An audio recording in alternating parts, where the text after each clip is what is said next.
The night was heavy with drums. Deep in the southern riverlands of ancient Africa, the water shone like dark oil under the moon. Tall palms bent as the wind whispered secrets to the earth. Firelight danced along the riverbank where a great wooden vessel floated slowly. It was not a sea yacht, but a royal river ship, carved with gold symbols, ivory horns, and the marks of kings.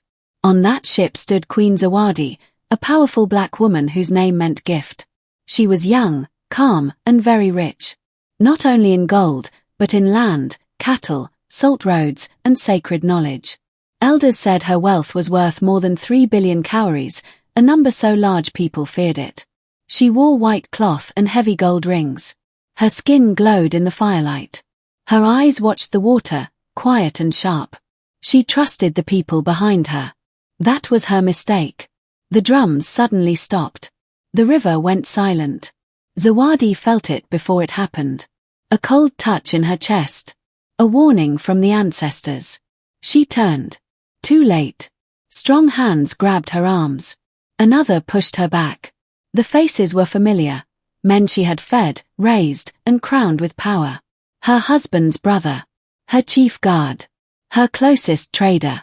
Their eyes were empty. Do it, one whispered.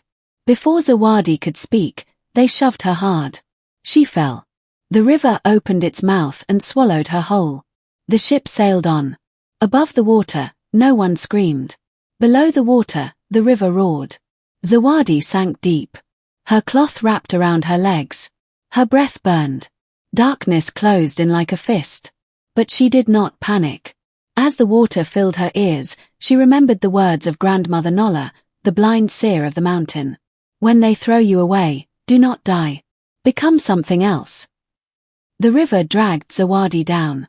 And then, something caught her. Not hands. Roots. Long, thick roots from an ancient tree under the water wrapped around her waist. The current slowed. Her fall stopped. Her eyes opened. The water glowed green. A shadow moved. A deep voice echoed inside her mind. Daughter of dust and gold, your blood is not finished. Zawadi's body went still. The river spirit had found her. By morning, the ship returned to the capital village of Imbala. The sun rose red, like a warning. The men who pushed Zawadi off the ship walked proudly through the gates. Drums beat again. Women sang.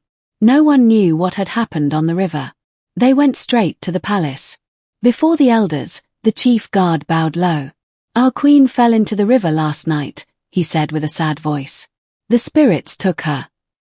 Fake tears fell. The elders gasped. Some beat their chests. Others poured dust on their heads. Only one elder stayed quiet. Elder Kofi, the oldest man in Imbala, leaned on his staff. His eyes were cloudy, but his spirit was sharp. He smelled lies the way hunters smell blood. The river does not take without reason, he said slowly. No one answered him. Zawadi's husband's brother stepped forward. His name was Bako. His smile was thin like a knife. The kingdom needs leadership, Bako said. Zawadi is gone. Her wealth must be protected. I will rule until the ancestors choose another. The elders looked at each other. Gold speaks louder than truth. They agreed. That same day, Bako entered Zawadi's private house. He opened her chests. Gold spilled like sunlight.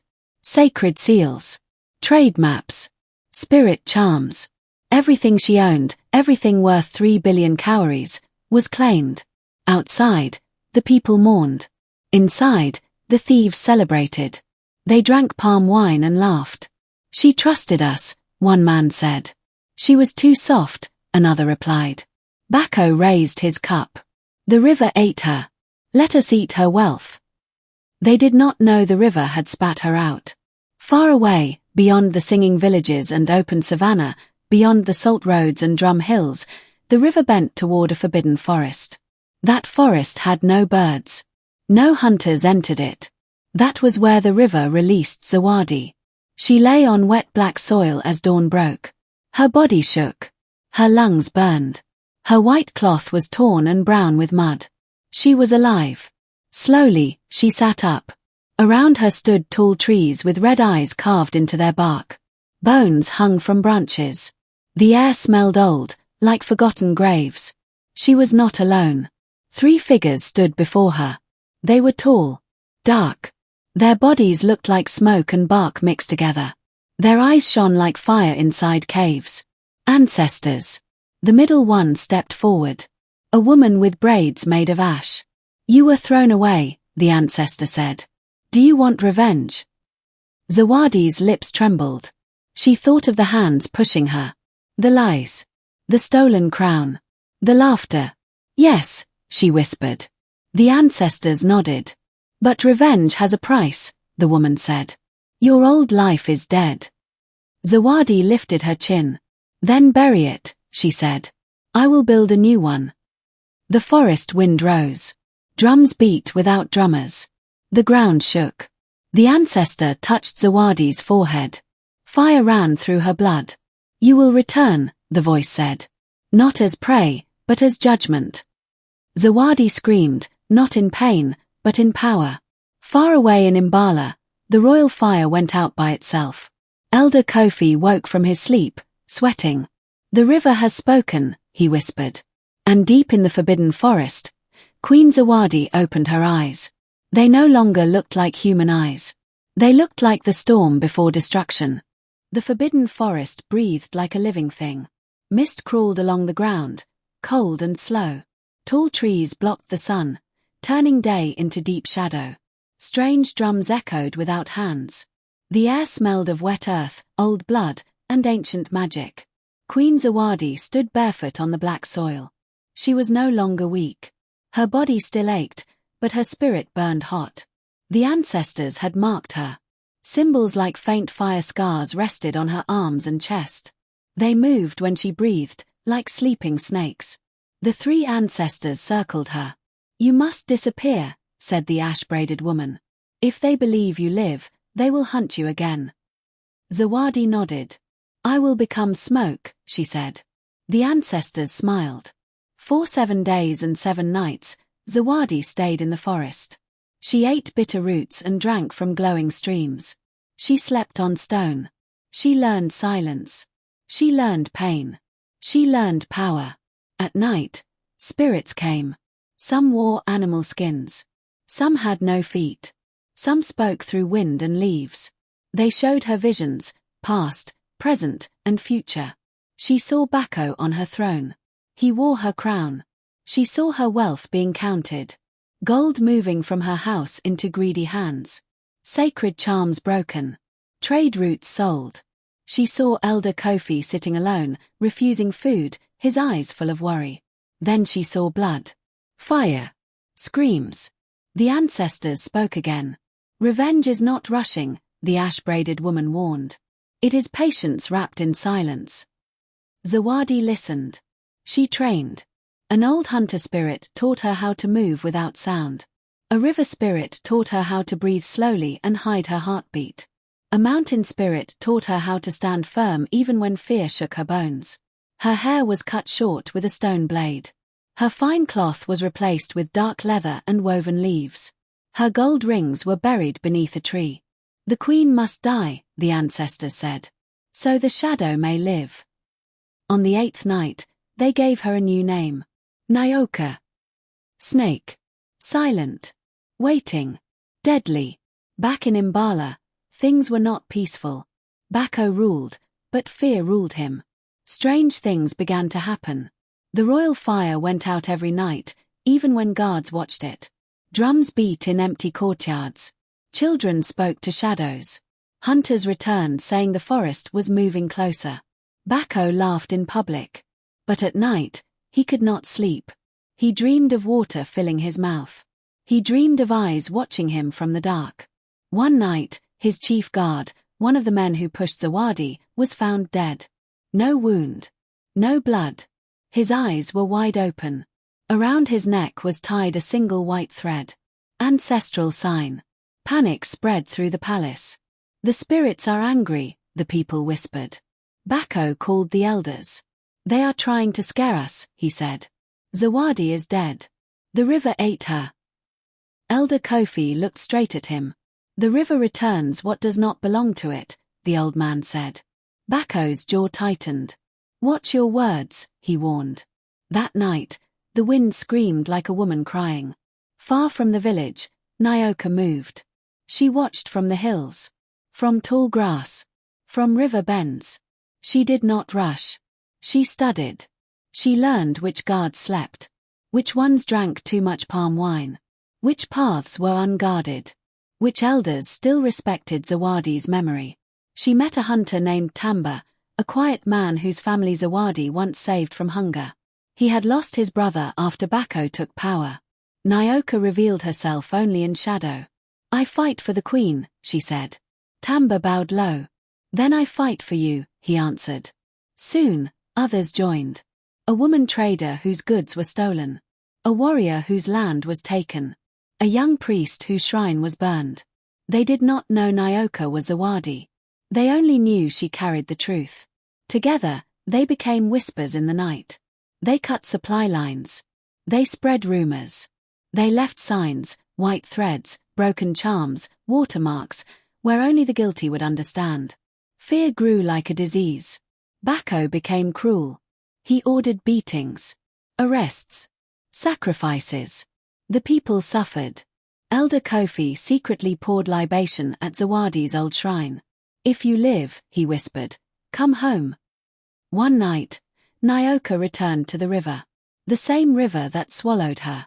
She stood at its edge, listening. Help me, she whispered. The water moved. A face rose from the surface, old, cracked, powerful. You owe the river, the spirit said. I know, Nyoka replied. What will you give? Nyoka closed her eyes. My fear, she said. And my mercy. The river accepted. Cold water wrapped around her arms, leaving behind dark markings like flowing lines. You will walk unseen, the river said. But when the time comes, there will be no hiding. Nyoka bowed. In the palace, Bako prepared a great festival. To calm the spirits, he told the people. Drums were called. Cattle were killed. Palm wine flowed. But fear sat with every guest. As the moon rose, Nyoka stood on a hill overlooking Imbala. The lights of the village flickered like weak stars. The snake does not strike yet, she whispered. But soon. Behind her, the forest breathed. Ahead of her, the kingdom trembled. And far inside the palace, Bako felt a sudden chill crawl up his spine. Something was coming. Something patient. Something he could not buy. The festival drums shook the earth. All of Imbala gathered in the wide palace square. Fires burned high. Smoke rose into the night sky. Dancers painted in red and white moved like spirits between the flames. Masks of animals and ancestors watched with empty eyes. Bako sat on the royal stool. Gold covered his neck and arms, but sweat ran down his face. His smile was forced. His eyes kept moving, searching the shadows. He felt it. The village felt it. Something was wrong. High above, on a rocky hill, Nyoka watched. The wind touched her skin and carried voices from below. Laughter mixed with fear. Drums tried to hide the truth. This is the night we open the door, Nyoka said. Her small group stood behind her, Tamba the hunter, the trader woman Asha, the wounded warrior Kelechi, and the young priest Safu. Their faces were hard, their hearts burning. Nyoka lifted her hand. Not with blades, she said. With truth. They nodded. As the moon reached the center of the sky, Elder Kofi was called forward. Speak blessings, Bako ordered. The old man walked slowly, his staff tapping the ground. He stood before the fire, eyes closed. Instead of blessings, he spoke a story. There was once a queen, he began, who trusted those closest to her. She fed them. She raised them. She gave them power. The crowd grew quiet. One night, Kofi continued, they pushed her into the river and stole her breath. Gasps rippled through the people. Bako stood up. Stop this madness. But the drums stopped. Silence fell like a curse. From the edge of the square, a cry rose. The queen lives. People turned. Smoke rolled across the ground. A figure stepped into the firelight. Nyoka. Her face was half covered with a dark mask carved with river symbols. Her eyes burned like coals. She raised her voice. "Imbala," she called. "You were lied to." Guards moved forward, but froze. The fire flared high, bending toward Nyoka. "She was thrown away like meat," Nyoka said. "Her blood called the ancestors." She pointed at Bako. "This man wears stolen gold." Bako shouted, "Kill her." No one moved. Asher stepped forward. "My trade was taken by his men." Kelechi raised his scarred arm. "My land was burned." Safu lifted a broken shrine stone. "My gods were insulted." Voices joined them. Pain poured out like floodwater. Nyoka walked closer to the fire. "Tonight," she said, "the masks fall." She removed her mask.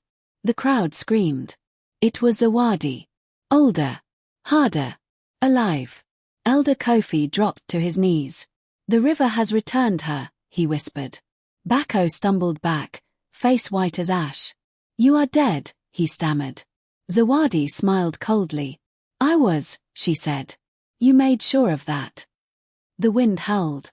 Drums began again, slow and deep. Bako ran. He pushed through people, guards, fires. Panic exploded. Some followed him. Some chased him. Others fell to their knees, crying. Zawadi did not run. She walked. Each step heavy with purpose. The ancestors moved with her. Shadows stretched. Fire bent away from her path. Bako reached the sacred grove behind the palace. Breath burning, heart pounding, he fell before the old altar. "Spirits," he cried. "I am your son." The trees did not answer. Footsteps approached. Zawadi stepped into the moonlight. "You called the spirits too late," she said. Bako grabbed a knife. "I did what I had to do," he shouted. "You were too kind. Too soft." Zawadi's eyes filled with something deeper than anger. "I was strong enough to trust," she replied. "That was my power." Bako lunged. The ground shook. Roots burst from the earth, wrapping around his legs and arms. He screamed as he fell. The ash-braided ancestor appeared behind Zawadi. "Blood calls for truth," the spirit said. Zawadi knelt before Bako. "You wanted my throne," she said softly. "Now you will face judgment." Bako sobbed. "I am sorry," he cried. Zawadi stood. "This is not my judgment," she said. "It is theirs." The roots pulled Bako into the earth. His screams faded. The grove went silent. By dawn, Imbala was changed. The people gathered in the square again. No drums. No fire. Only the rising sun. Zawadi stood before them. "I will not rule yet," she said. "First, we heal." She looked at the elders. "Find the truth in every shadow," she ordered. They bowed. Elder Kofi smiled through tears. "The queen has returned," he said. Zawadi turned toward the forest. The ancestors watched. Her revenge was not finished. It had only opened the door. The sun climbed slowly over Imbala, but its light felt weak. The village looked the same, yet everything had changed. Bako was gone. His name was no longer spoken. The sacred grove stayed silent, as if it had swallowed a bad dream. People walked carefully, speaking in low voices. Children no longer laughed freely. Fear had moved from the throne into the bones of the land. Queen Zawadi watched it all from the high platform of the palace. She had returned, but she was not the same woman who fell into the river. The elders gathered before her. Hunters, warriors, priests, and traders stood behind them. Drums waited, quiet, like animals ready to wake. "Speak, my queen," Elder Kofi said gently. Zawadi looked at the people. "I was thrown away," she said. "I came back with the ancestors. Justice has begun, but it is not finished." A low murmur passed through the crowd. Bako did not act alone. Silence fell. Names were spoken. The chief guard. The trader. 2 warriors. Men who smiled during the festival. Men who still walked freely among the people. Fear returned to their eyes. "Bring them," Zawadi ordered. They were dragged forward before the sun reached its highest point. The chief guard fell to his knees. Mercy, my queen. Zawadi felt her chest tighten. Once, she had trusted this man with her life. You pushed me, she said quietly. He could not look at her. The ancestors stirred. Wind moved without warning. Dust danced in the air. The land demands balance, said the ash-braided ancestor, appearing beside the throne. Only Zawadi and the elders could see her. Zawadi closed her eyes. When she opened them, tears shone. Exile, she said. They will walk the salt road into the dry lands. No weapons. No gold. Let the spirits judge the rest. The men cried out as guards dragged them away. Some people were relieved. Others were angry. They deserve death, a warrior shouted. Zawadi raised her hand.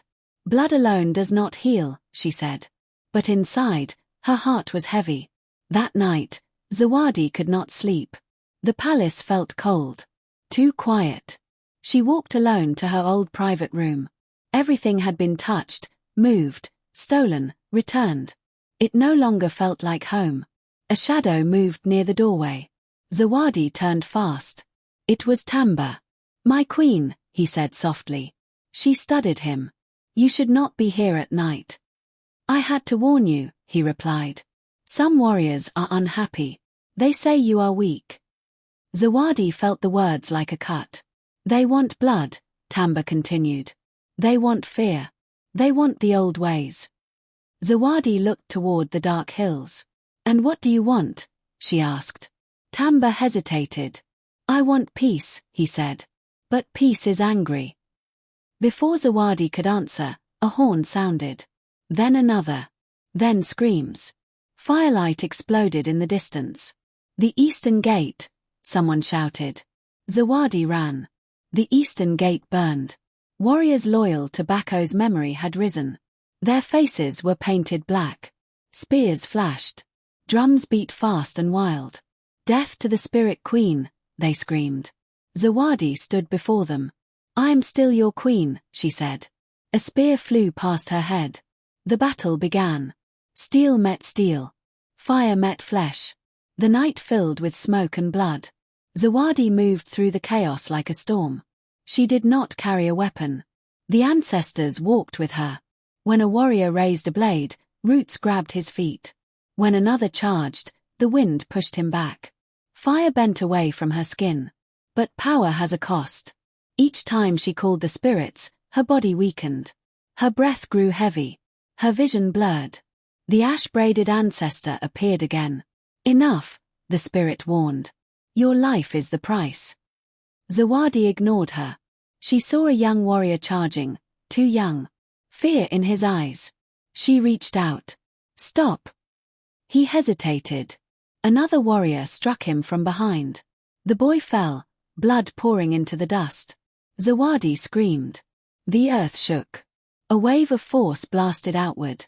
Warriors fell. Fires died. Drums cracked. Silence followed. Zawadi dropped to her knees. Blood ran from her nose. Her hands shook. The rebellion was over. But so was something inside her. By morning, the eastern gate was black and broken. Bodies lay wrapped in cloth. Mothers cried. Elders prayed. Zawadi stood alone by the river. The same river. Her reflection stared back, tired eyes, hard lines, a crown that felt heavy as stone. The ancestors gathered behind her. You are losing yourself, said the ash-braided woman. Zawadi nodded. I feel it, she whispered. Revenge woke me. Power is eating me. The spirit touched her shoulder. You must choose, she said. Rule with fear and become what they made you, or release the fire. Zawadi looked at the water. She remembered the night she fell. The darkness. The promise. I did not survive to become a monster, she said. The river rippled. Then the final test waits, the spirit replied. Zawadi turned. What test? The ancestor pointed toward the mountains. Your wealth, she said. Your power. Your 3 billion cowries. Decide what they are worth. Zawadi's heart pounded. The greatest battle was not behind her. It was still coming. The night came gently. No storms. No screams. No fire. only the soft sound of insects and the slow breath of the river. Queen Zawadi sat alone at the water's edge. The same river that once swallowed her now reflected the stars like quiet eyes. The land felt calm, but her heart was not. The river had spoken of a final truth. She waited. The water moved. A shape formed, clear and deep, neither man nor woman, neither young nor old. The river spirit rose, tall and endless. You broke greed, the spirit said. You broke blood hunger. But you still carry one chain. Zawadi bowed her head. Tell me, she said. The river's voice became soft. You never mourned. Zawadi's breath caught. You turned pain into fire, the spirit continued. You turned betrayal into power. But you never allowed yourself to be broken. Images flooded her mind. The shove. The cold water. The silence under the river. The moment she stopped screaming. Her body began to shake. I had no time, she whispered. You made time for revenge, the river replied. Now make time for truth. The water rose around her ankles. Who died that night? The spirit asked. Zawadi opened her mouth. No words came. Tears fell. The queen, she finally said. The woman I was. The river waited. And who killed her? It asked. Zawadi's fists clenched. They did, she said. The river's surface rippled. And you, it said gently. Zawadi broke. She fell to her knees, crying openly for the first time since the river took her. Loud, shaking cries. Years of pain poured out. Not just betrayal, but loneliness, fear, and the weight of power. The ancestors appeared around her. They did not speak. They watched. Zawadi pressed her forehead into the wet sand. I survived, she cried. But I lost myself. The ash-braided ancestor stepped forward. Then find her, the spirit said. The river touched Zawadi's chest. Light spread. Warm. Human. Soft. Memories returned, not of power, but of love. Zawadi feeding children. Laughing with traders. Listening to elders. Sitting quietly beneath trees. The woman before the throne. Not above it. The light faded. Zawadi breathed deeply. When she stood, her shoulders felt lighter. The river spirit sank back into the water. The land has accepted your tears, it said. Go. Teach what you have learned. At dawn, Zawadi called the people of Imbala together one last time. They gathered beneath the open sky, elders, warriors, mothers, children. No drums. No crowns. Zawadi stood barefoot on the earth. I was thrown into the river, she said. Not because I was weak, but because others were greedy. She looked at every face. I returned with power. I returned with fire. And I almost lost my soul. The people listened closely. Revenge gave me strength, she continued. But it did not give me peace. She pointed to the river. Only truth did. Zawadi raised her voice. From this day, no leader in Imbala will rule alone. No wealth will sit in one hand. No voice will be silenced by fear. She turned to the elders. You will guide. She turned to the warriors. You will protect, not control. She turned to the people. And you will speak. A deep silence followed. Then Elder Kofi stepped forward. We accept, he said. One by one, others echoed him. We accept. Zawadi did something unexpected. She removed the royal markings from her arms. Gasps spread. I will no longer be queen by fear or mystery, she said. I will be queen by service. She placed the crown on a stone near the river. Let it remind us, she said, that power rests on the ground, not on the head. The wind moved gently. The ancestors smiled. Years passed. Imbala grew strong, not rich in gold, but rich in balance. Trade returned. Children laughed again.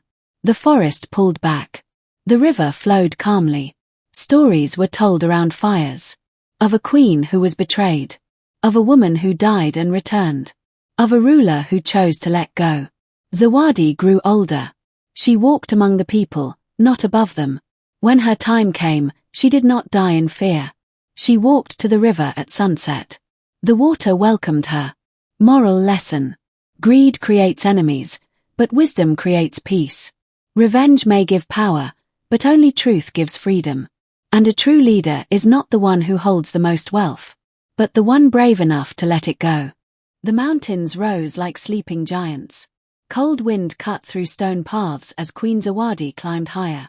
Below her, Imbala looked small and fragile, like a clay pot that could break at any moment. Clouds wrapped around the peaks, hiding secrets older than kings. This was the mountain of accounts. Here, long ago, ancestors decided the fate of kingdoms. Gold was weighed. Oaths were spoken. Spirits listened. Zawadi did not travel alone. Elder Kofi walked beside her, leaning on his staff. Tamba followed, silent and watchful. Behind them came priests, traders, warriors, and widows, people touched by her fall and return. They carried chests. Heavy chests. Inside them was everything that made Zawadi powerful. Gold. Ivory. Cowries. Trade seals. Landmarks. Sacred contracts. 3 billion cowries of wealth. Each step up the mountain made the air thinner. Drums beat slowly below, echoing like a heart struggling to stay alive. At the summit stood a stone circle, cracked by time. Black fire burned at its center, cold and bright at once. The ancestors were already there. They rose from the mist, kings, queens, warriors, mothers, children. Their eyes held centuries. The ash-braided woman stepped forward. "You asked for justice," she said. "You took it." Zawadi lowered her head. "Yes." "You asked for power," the spirit continued. "You received it." Zawadi's hands trembled. "Yes." The spirit's voice hardened. "Now pay." The wind screamed. The black fire grew tall. The people formed a wide circle. Fear moved through them. Elder Kofi whispered, "This is where kingdoms live or die." Zawadi stepped forward alone. She thought of the yacht ship, the river, the betrayal, the forest, the blood at the eastern gate. Her voice was steady. "My wealth fed greed," she said. "My kindness was used as a knife." She lifted her hands. "But I will not let gold rule blood."